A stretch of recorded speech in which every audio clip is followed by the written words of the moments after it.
Ndiri murume ane 37 years ndinogara muGweru nemhuri yangu kuAscot. Rimwe zuva ndakaenda nasahwira wangu kuBhawa ndokusangana nemumwe mukadzi. Takawirirana tikanorara kumba kweshamwari yangu ndokuparadzana kwaedza. Ndakamuonazve mushure memwedzi 4 akandita nepamberi pangu. Ndobva ndamuti handina kukuwana uri mhandara. Ndakarara newe ndikabhadhara asi mimba haisi yangu sezvo uchiita zvekutengesa muviri. Takanetsana akabva aenda. Handina kuhomuona zvekare kusvika rimwe zuva pandaenda nedhirivhari kuKwekwe ndakamuona agere padombo. Ndikafunga kuti ari kuda lift asi akanditi pane munhu waakamirira. Ndakamuti ko mucheche ari kupi? Zvikanzi ari kumba namama. Hembe dzaiva akapfeka ndidzo hembe dzandakamukecha akapfeka zvese neshangu. Ndakaita nguva yakati rebei ndisangana naye panzvimbo imwe chete nehembe dzimwe chete between Gweru neKwekwe. Ndakazozviudza kuti iri ihure renzara harina dzimwe hembe here neshangu ende kahendbag ikaka kakasakara hana kana kamwe kari nani. Svondo randakapedzera kuenda nedhirivhari Kwekwe ndakamuona akati anogara mumusha uri pedo nepurazi rekwasinyoro tichangobuda muGweru. Saka panzira anenge akamirira vamwe vake. Takawirirana tikabvumirana kuti tisiyane nezvakaitika kare. Ndichamubatsira kuchengeta mwana wake. Ndakanyepera mudzimai wangu kuti ndiri kuenda kukadoma nebasa. Ndaenda kunosangana navaya mai. Nzvimbo yakareva paisaratidza kuti panogara vanhu uye handina kuona purazi rakareva kuti raive pedo. Musha umwe chete waivepo waive wakawira denga rose nerimwe divi nezvitinha zvakadonha. Chero nzira yacho yakamera uswa haichaoneki. Handina kuzvinetsa nekudaidzira kuti pane vanhu here sezvo pairatidza kuti hapana chipenyu chiripo. Pandakatarisa shure kwandakabva ndakaona sepane chinhu chazununguka pasi pemupangara waivepo. Ndakafamba ndichienda ndokuona muchembere avete pasi panoratidza kuti ndo paisimborasirwa madota namarara kare kare. Muchembere uyu ainge akura zvakanyanyisa uye ainzwira kure kure asingaoni. Mbuya vavairatidza kuti vaigara zviitira tsvina nekuti makumbo nezvipfeko zvese zvizere tsvina. Ndakagara pasi ndikazama nepandaigona kuti ndihwe chikonzero kuti sei vavete patsvina ipapo uye vanogara nani. Vakanditi musha uno musha womurume wangu uyu avete apa. Vakataura vachinongedzera pavaive vavete. Ndopandakaona kuti raive rinda remunhu pedo nepaive pavete mbuya ava. Ndakavabvunza kuti ko imi hama dzenyu dziri kupi? Zvikanzi kumusha kwavakabereka kunonzi kuChisumbanje kuChipinge, asi vakabva kare kare vachiri musikana pavakauya kuotsvaga basa kuGweru uku vakaosangana nemurume avete apa uyu. Vakabara mwanasikana umwe chete. Ndakavabvunza kuti aripi neasina kukutorai pane kusiyai moga. Zvikanzi arimo mumba umu avete. Ndakabvunza kuti anorwara here. Zvikanzi hongu ane pamuviri anogona kupona chero nguva. Ndakafamba ndichienda kuimba yarehwa ndikasvikobvunza kuti munhu angatorara mumba yakawira denga rose mukati here risisina rimwe divi. Imba iyi yaiva nemaroom 5. Handina kunoka nekuti dhoo raisavepo, mawindo ose akapera kuputsika. Pandakapinda ndakatambirwa nemweya wechinhu chakaora waive wakanyanyisa zvekuti ndakatora chimucheka chandaipukutisa ziya chaive muhomwe ndikavhara mhino. Pekutsika pekufamba painetsa nekuda kwemaasbestos akadonheramo. Honye nezvipembene zvaive zvizere pasi. Mahuswa aiva akamera mumba. Midziyo nezvese zvaive zvakaparara kare. Ndakawana mwanasikana erehwa ari pasi nedumbu rairatidza kuva kuma 8 to 9 months. Ainge akafa akaora. Honye nezvimwe zvipuka zvizere pamutumbi wake padivi. Naye paive nechibhodhoro chemushonga wakaipisisa zvikuru wekuti ukauma haupedzi nguva unenge waparara. Kureva kuti mwanasikana wambuya ava akazviuraya. Aitoratidza kuti akafa kare asi hembe dzake ndakadzifananidza nedzamai vaya vekunzira vandaigara ndichiona. Handina kukwanisa kuvaudza. Handina kudzokera pavaive vakangorara. Ndakadzokera kwandakabva ndikaenda kumba kwandaigara nemhuri yangu. Chero mudzimai wangu handina kumuudza. Ndakaudza sahwira wangu zvese zvandakaona. Ndakamuudzazve nezvamai vaya vekunditi vane nhumbu kusangana kwandakaita navo panzira nekuhofananidza chitunha chiri mumba muya. Akandiendesa kuna bamweni vake vanoita zvechinyanga. Pavakandiona vakaseka ndobva vatora chinhu chandakafananidza nemusi wemhuka yomusango vakandirova nacho kumeso ndobva vanditi kuna mupenyu anofambidzana nevakafa agoramba ari mupenyu. Zvawakaita zvakudzokera. Maoko ako ane ropa revanhu vaviri. Chienda unoudza vemutemo zvawakaona uye kana uchida kurarama unofanira kuudza hama dzemukadzi uyu zvekusangana kwake naye uvaudze chokwadi. Ndakaita zvandakaudzwa nevemutemo ndikawana hama dzambuwe nekuteerera mashoko en'anga. Ndakaudza hama nezvekusangana pamwe nekuhondizivisa nezvepamuviri. Ndakavaudzazve nezvemhuri yangu asi havana kundihwira tsitsi. Ndakanzi ndofanira kuroora chitunha pamwe chete nemimba yacho. Kandapedza ndofanira kuripa kutadza kwandakaita. Vakandipa nguva shoma shoma, hakuna kwandaikwanisa kuwana mari yacho. Ndakatsvaka munhu anodaimba ndikaudza sahwira wangu akanditsvakira bhaya, asi ndakamukumbira kuti asatibvisa pamba apa togara tichibhadhara rendi. Haana kuramba sezvo iye achigara mhiri nemhuri yake. Ndakaripa mhosva dzangu dzese. Mukadzi uyu wepadivi penzira handina kuhomuonazve. Mhosva yandasara nayo ndeyekutengesa imba. Handizivi kuti mudzimai wangu paachaziva chii chichaitika uye ko wandakatengesera imba akazofunga kuuya nemhuri yake ndichaita sei. Mukukura kwangu handina kumbofungidzira kuti ndingasangana nechipoko kusvika pakuita nyaya nacho. Ndaifunga kuti zvipoko inyaya dzekungotyisidzira vanhu kuti vasafamba usiku chete, asi ndakasangana nacho masikati kwemazuva akawanda. Ndinozvidemba nekuzvisvora. Zvose zvakakonzegwa nekukecha mukadzi wemubhava wandakangorara naye zuva rimwe chete. Zuva iroro rakandiparira upenyu hwangu.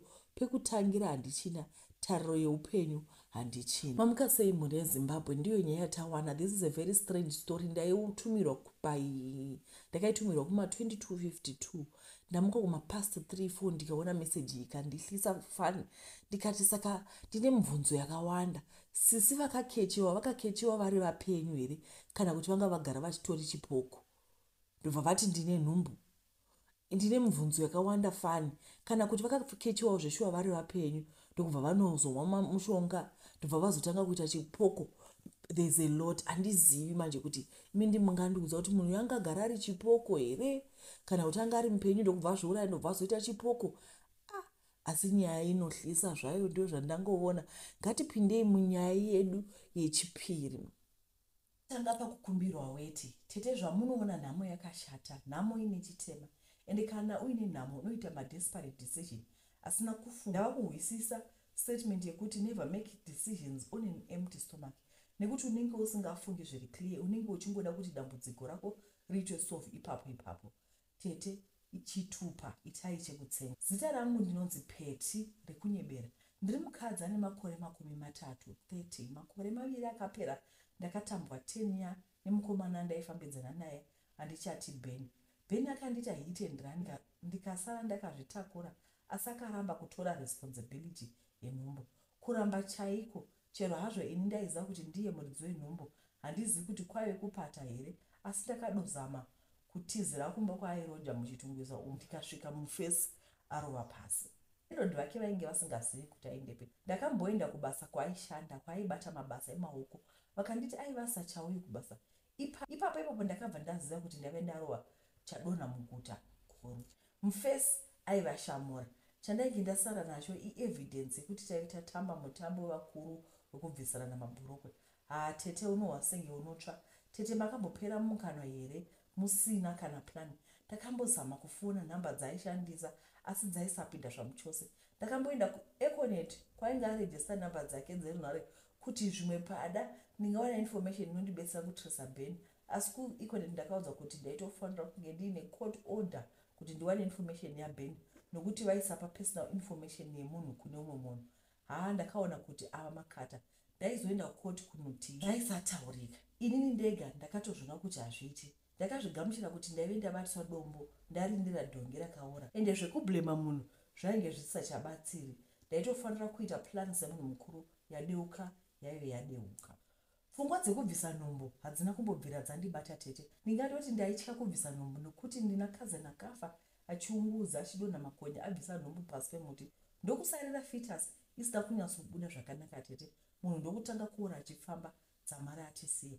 Nyaya iyi tete yakanditraumatiza. Kuona munhu achipera achifamba zvekuti ndakadzidza kuti mukati meupenyu hwangu handaizofa ndakabvisa nhumbu, ndaizochengeta hangu nhumbu yangu. Mwedzi 1, 2, ndakudongora mwedzi wechitatu. Preparation ikati waronga nani. Preparation yabve apa mwedzi iri kufamba. Saka umwe musi ndiri pabhuku remeso Facebook ndichivaredza zvangu pfungwa sokuti mumaraini andaigara ndainge ndava chiseko chenyika Tete munongoziva kukurira mugeto utore exemplary child then zvozoendwa nepamwe unochiona kani. Saka pakabva paita post rumwe munhukadzi aikumbira weti yemunhu akazvitakura aizomubhadhara 1.5 US dollars. Tete semunhu ainge asina kana napkin kana chipedeti ndakaona maproblems angu ese apera. Mari iyi yaitokwana kutenga preparation kuzvarirawo pachipatara chiri nani tete richitosarawo nechange. Tete ndakaita desperate decision. Ndakaenda kuinbox kwake ndikabvunza kuti weti yemunhu akazvitakura aidii. Mukadzi uyu ndichamuti Martha. Martha akanditsanangura kuti ainge abata mhene yake pakaita holiday Christmas day. Saka vakaita hook up paholiday asi murume akabva adzokera. Saka Martha anoti murume ainge ava kumugosa asingachadi kutaura naye. Kusvika Martha aruka zano akanyebera murume uyu kuti ainge ane nhumbu. Anoti murume uyu akapembera chose kunzwa mashoko aya sokuti nguva yese aifunga kuti anoshuta mabhlengi.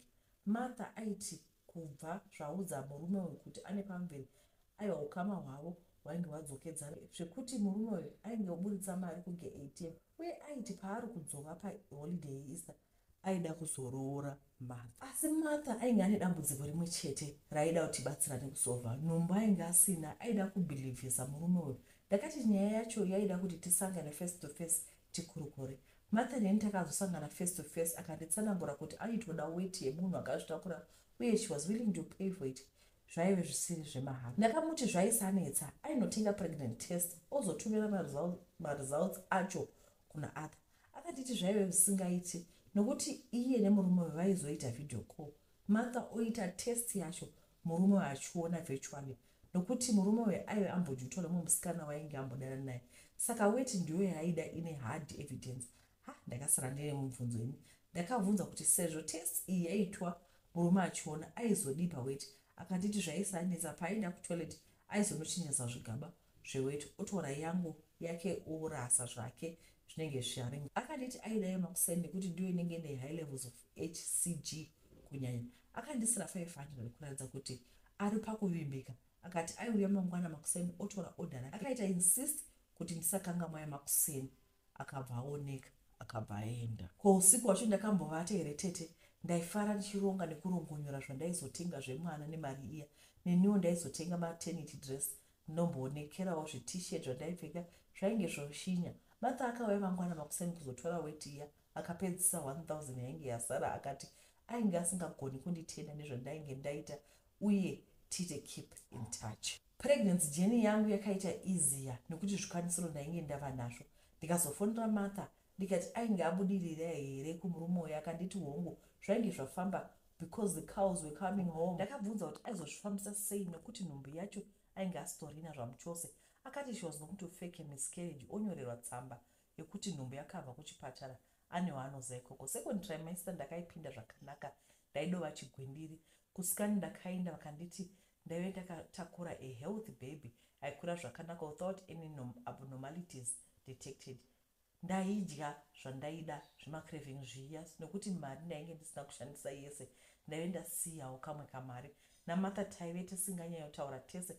Ndofunga kuti aive ari busy kupulana zvelife new one nekugadzira kuenda kuAmerica. Dumbu raikura pandaienda check up zvese kumasikani vaiti zvakaringana. Third trimester tugu zvese zviri correct. 8 months 9 months ndava kutoita countdown kuti tinobara rini.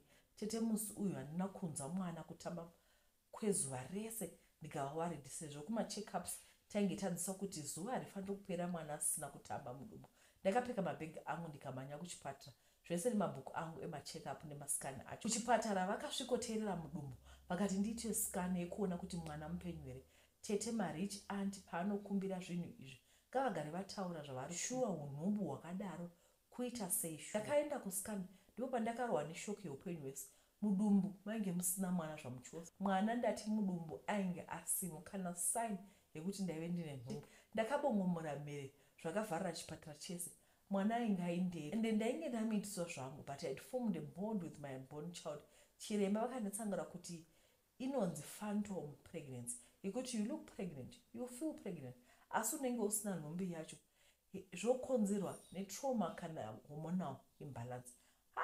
Zvaitaurwa nachiremba ndezvakezve.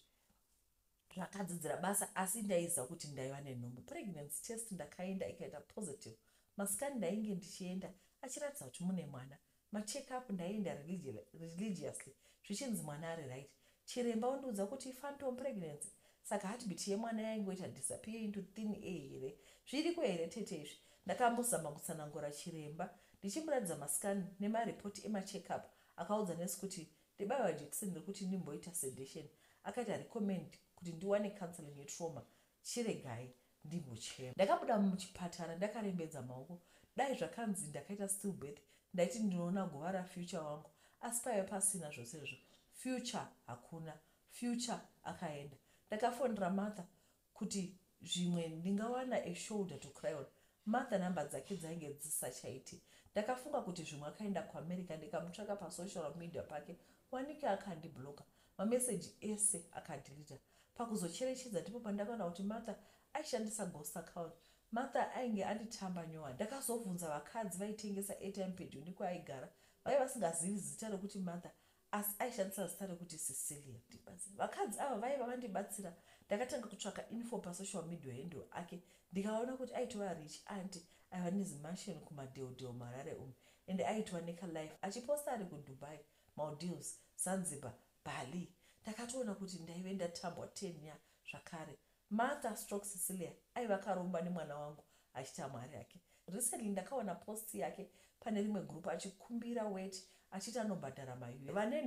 Vane nhamo, vane nhumbu dzisinochengeta. I beg, tizai neupenyu hwenyu nehwema unborn babies. Nama yaiuraya hama dzangu unokunda. Asi kwauri ikoko Martha stroke Cecilia, denga uchaita hako rekugugula. Ndiri kukuudza, wakandicheka nerakagomarira, kundigura kunorira chaiko. Imi marich auntie, pamunovhima kuma-unsuspecting victims, kuvanhu vari innocent, taurai chokwadi mani. Iko zvino tete ndapera kuita zenge chairo nendangariro. Ndaiti ndawana shamwari, destiny helper, izvo igava rakafuka makushe hwayo. Phantom pregnancy my foot. Ndaive ndakatakura mwana mupenyu akabiwa hake nevakachenjera. Mwana kungopupuruka semhepo here tete, kungodisappear just like that here tete. Izvezvi ingadai atokura atova nemakore 2. Vanhu vari kubata mishonga zvechokwadi munyika medu vachiromba. Handizivi hangu kuti what happened to the unborn baby. Iyi nyaya ndatanga kuiwa nhasi ende yadondihlisa pani. Nyaya dzatinosangana nadzo pano dzinohlisa everyday. Unenge uchingwa kuhla. Regai tipinde munyaya yechitatu, asi ndisati tapinda munyaya yechitatu, my sister, ndinoti sorry kwamuri. Sorry chaizvo. Ngadai Mwari akunyaradzai. Ndiri musikana nemakore 26 ekubereka. Ndakaromba mushure mekunge ndaomerwa nelife kuDurban. Ndiri musikana anoberekwa kuGokwe. Ndiri musikana wekutanga uye ndiri breadwinner mumba medu. Ndine masiblings angu 4 vanogara namai kumusha kuGokwe kwaNembodziya. Ndakauya kuno kuDurban ndane 4 years, asi upenyu hwainge husina kurereka. Kuuya kwandakaita ndaive ndatorwa nemwana wavatete ane mabusiness. Ndiye wandakatanga kugara naye. Dzamara agara neni pasi akati, mhai, upenyu hunoda changamo. Ndakakutorai kuti muuye kuno kuti muite mari. Akanditi akabva andiendesa kune n'anga yake kuti ndipe mushonga welaki. Ini ndakatya ndikatiza pamba pake. Ndokutanga kugara mubridge. Ndakagara kwe3 weeks, asi nzara yakaita kuti ndidzoke. Ndakatanga ndichiita kupemba pamarobots kuti ndiwane kudya, asi it was hard. Ndakadzoka kumba kwake zvakare nekuda kwenhama yange yandirova. Iye akati, mhai, kana mada zvepano tiri kuenda kun'anga toita zvinhu zvedu tichifambirana.